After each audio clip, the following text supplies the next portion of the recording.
ഏകദേശം ഒരു മാസത്തിന് ശേഷമാണ് കേട്ടോ നമ്മുടെ ചാനലിൽ ഒരു ഷോർട്സ് അപ്ലോഡ് ചെയ്യുന്നത്. കാരണം എന്താണെന്ന് വെച്ചാൽ നാട്ടിൽ നിന്ന് വന്ന ഒരു 1 വീക്ക് ആയില്ല, അതിന് മുമ്പ് എനിക്ക് കുറച്ച് ഹെൽത്ത് ഇഷ്യൂസും കാര്യങ്ങളൊക്കെ ആയിട്ട് മൊത്തത്തിൽ പെട്ടുപോയിട്ടുണ്ടായിരുന്നു. അതൊക്കെ എന്താണെന്ന് ഞാൻ വഴിയെ പറയാട്ടോ. അപ്പോൾ നമുക്ക് ഇന്നത്തെ വിഷയത്തിലേക്ക് വരാം. നമ്മുടെ ജാനുവരിക്ക് UKGയിലേക്ക് അഡ്മിഷൻ ഇട്ട് ഒരു കുട്ടി എൻട്രൻസ് എക്സാം ഉണ്ട് കേട്ടോ. അപ്പോൾ അതിന് വേണ്ടിയിട്ടാണ് ആൾ രാവിലെ 6:30 എണീറ്റ് പ്രിപ്പയർ ചെയ്യുന്നത്. നമുക്ക് ഏകദേശം 8:30 ആകുമ്പോഴാണ് കേട്ടോ അവിടെ നിൽക്കേണ്ടത്. അപ്പോൾ ജാനു ആദ്യമായിട്ടാണ് ഈ ഒരു ടൈമിൽ എണീക്കുന്നതൊക്കെ തന്നെ കേട്ടോ. അപ്പോൾ അവൾക്ക് വലിയ ടെൻഷനൊന്നും ഇല്ലായിരുന്നു കേട്ടോ. പക്ഷേ എന്നെ സംബന്ധിച്ച് അങ്ങനെ ഇല്ലായിരുന്നു. കാരണം എന്താണെന്ന് വെച്ചാൽ ഞാൻ ജാനുവിൻ്റെ LKG സ്കിപ്പ് ചെയ്തിട്ടുണ്ട്. മോൾക്ക് ആ ടൈമിൽ കുറേ സ്കിൻ അലർജീസും കാര്യങ്ങളൊക്കെ ആയിട്ട് വല്ലാത്തൊരവസ്ഥയായിരുന്നു. ഒരവസ്ഥയിലും മോളെ സ്കൂളിൽ വിടേണ്ടെന്ന് ഞങ്ങൾ അന്ന് തീരുമാനിച്ചതാണ് കേട്ടോ. പക്ഷെ അവൾക്ക് വേണ്ട ബേസിക് ആയിട്ടുള്ള എല്ലാ കാര്യങ്ങളും നമ്മൾ പഠിപ്പിക്കുന്നുണ്ടായിരുന്നു. പിന്നെ ഇതിനെ ടെൻഷൻ എന്ന് വെച്ച് കഴിഞ്ഞാൽ വേറെ ഒന്നുമല്ല, അവൾ ആദ്യമായിട്ടാണ് ഒരു എക്സാം അറ്റൻഡ് ചെയ്യാൻ പോവുക. അതായത് ഒരു ടീച്ചറിന്റെ ഫ്രണ്ടിൽ പോയിരിക്കുക, മറ്റു കുട്ടികളുടെ അടുത്ത് പോവുക. അപ്പോൾ അവൾ അവരോടൊക്കെ എങ്ങനെ ബിഹേവ് ചെയ്യും, ഇതായിരുന്നു കേട്ടോ എൻ്റെ ടെൻഷനാണ്. പക്ഷെ എനിക്ക് സപ്പോർട്ടായിട്ട് കട്ടയ്ക്ക് നമ്മുടെ പൊന്നും കൂടെ ഉണ്ട്. കിരൺ ഇന്ന് കൂടെ വരാൻ പറ്റില്ലായിരുന്നു കേട്ടോ. ആൾക്ക് ലീവ് എടുക്കാൻ പറ്റാത്തതുകൊണ്ട് തന്നെ പൊന്നുനാണ് കേട്ടോ എൻ്റെ കൂടെ വിട്ടത്. ഞാൻ ഈ ടെൻഷൻ അടിച്ച് നിൽക്കുമ്പോഴെങ്കിലും എല്ലാത്തിനും എൻ്റെ കൂടെ കട്ടയ്ക്ക് സപ്പോർട്ട് ഉണ്ടായിരുന്നു കേട്ടോ. അപ്പോൾ നമ്മൾ കറക്റ്റ് ടൈമിൽ സ്കൂളിൽ എത്തിയിട്ടുണ്ട്. അവിടുത്തെ പ്രൊസീജിയേഴ്സ് ഒക്കെ കഴിഞ്ഞതും ജാനുവിനെ അവർ കൂട്ടിക്കൊണ്ടുപോയി. അപ്പോൾ ഞാനും സാത്തോടിനും പൊന്നൂടെ അവിടെ വെയിറ്റ് ചെയ്തിരിക്കുകയാണ്.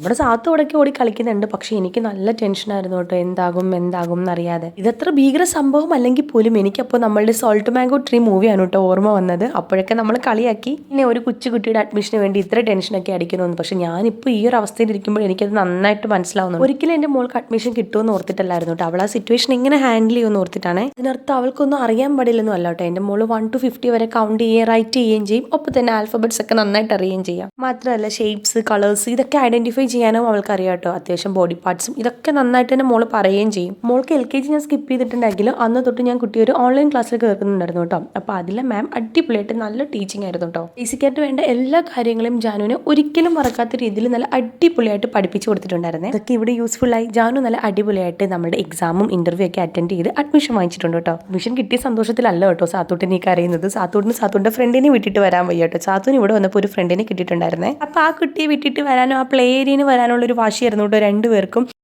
നമ്മൾ നേരത്തെ കണ്ട മോനില്ല, അവൻ നോർത്തിൽ നിന്നാണ് കേട്ടോ. അവന് മലയാളം അറിയില്ല, ഇവർക്കൊട്ട് ഹിന്ദി അറിയില്ല. പക്ഷെ കുട്ടികൾക്ക് കളിക്കാനും ചിരിക്കാനും ഭാഷ ഒരു വിഷയമല്ലല്ലോ. അയ്യോ, അപ്പോൾ ഏത് സ്കൂളിലാണ് ജാനു അഡ്മിഷൻ എടുത്തെന്ന് പറയാൻ പറഞ്ഞു കേട്ടോ. നമ്മുടെ ഇന്ത്യൻ സ്കൂളിലാണ് മോൾക്ക് അഡ്മിഷൻ എടുത്തത്. ഈ ഒരു വീഡിയോയിൽ ഇത്രയുള്ളൂ. വീഡിയോ ഇഷ്ടപ്പെട്ടാൽ ഷെയർ ചെയ്യാനും ലൈക്ക് ചെയ്യാനും ചാനൽ സബ്സ്ക്രൈബ് ചെയ്യാനും മറക്കല്ലേ. ഇനി ഒരു വീഡിയോയിൽ കാണുന്നവരെ ബൈ ബൈ.